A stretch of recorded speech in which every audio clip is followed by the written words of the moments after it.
Mitrowski, head wrestling coach.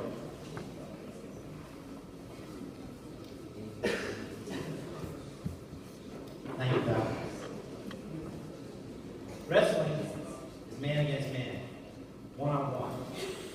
My strength against yours. But the real story is man against himself. It's a story of discipline and detail, precision and poise, energy and effort. When you compete, it's just you out there. You are on the stage. But you're not alone. Everyone who's ever supported you, helped you, and prepared you for this moment is seemingly right there with you. It's a tough sport. Prompting 1972 Olympic gold medalist Dan Gable to say, once you've wrestled, everything else in life is easy. I started coaching Peter Robinson his sophomore season, and I soon learned that nobody could be harder on Pete than he was on himself.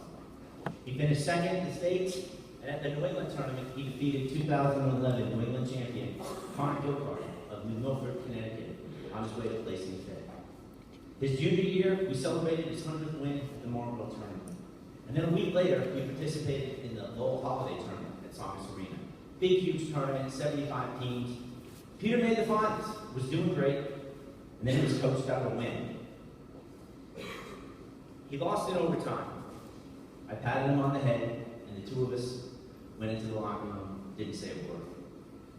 He was disappointed with his loss, and I was disgusted at myself because I had made a tactical error at the beginning of the third period. But here's the thing about Pete. His statistics show he had 183 wins and 24 losses. But I don't really see it that way. I see 183 wins, 24 valuable learning experiences, and 0 losses. Because it's only a loss if you don't learn from it. And nobody took the disappointment and anger of loss and morphed it into resolve better than you. Pete's either winning or he's learning. And I'm proud to say that the mistakes we made that night at Songers Arena were never repeated again by either one of us. Pete went on to win a sectional title that year, but then he lost in the state finals to a wrestler by the name of Nick DeRosa of Billerica High School. Nick then, because he won the All-State, qualified for the high school nationals, and he placed 8th. And anytime you place in the top 8 of a national tournament, you're going to get the attention of college coaches. It all came down to their senior year. The tournament that everybody cared about was the Massachusetts All-State Tournament, once again at Songers Arena. Prior to the finals, Nick DeRosa and Peter Robinson had wrestled each other 8 times. Each one of them had won 4. Now in wrestling, we have a saying that great technique will win you the first period, conditioning wins you the second, and heart wins you the third. Well, on this night, it came down to the 7th period, quadruple overtime.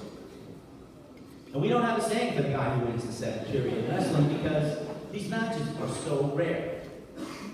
But I can tell you without hesitation, the guy who wins the 7th period, he has discipline. He's paid attention to detail. He executes his techniques with precision. He has poise under pressure. He's put a tremendous amount of energy into the sport, and he always gives his maximum effort. March 1st, 2014 was the night, and the night belonged to Peter Robinson. The crown had already been bought and paid for, and Pete took what was rightfully his. State champion, no one better. He celebrated in a way that made me proud to be his coach. He pointed to the heavens, because there were some very important people watching from up there. He crossed himself, shook hands with his opponent, hugged his coaches, and then he ran up into the stands and kissed his mom. The night belonged to him, his family, his friends, his teammates, his coaches, and the entire Massachusetts wrestling community all shared in the joy. I've never had so many people come up to me and tell me how happy they were that Pete won. And that's a testament not to Pete as the competitor, but as Pete the person. Now, in typical Monday fashion at practice, I said, Pete, how's it feel to be the state champion? He said, yeah, it's good, coach, you know. But there are 50 of them. And so the next mountain to climb were the senior high school nationals, where 27 days later, Pete made history by becoming the first St. John's wrestler to earn All-American status as he placed 4th in the nation. He had an incredible performance at Nationals, defeating state champions from Indiana, Tennessee, Virginia, North Carolina, New Jersey, and the top recruits at Stanford University, UNC Chapel Hill, and Brown. He finishes his career as one of the top 10 wrestlers all time for the state of Massachusetts in career wins. He had some great battles with a guy by the name of Christian Montserrat from Methuen High School, who's on his way to wrestle at West Virginia, and Nick DeRosa Pilrica, who's another D1 commit going to Cleveland State.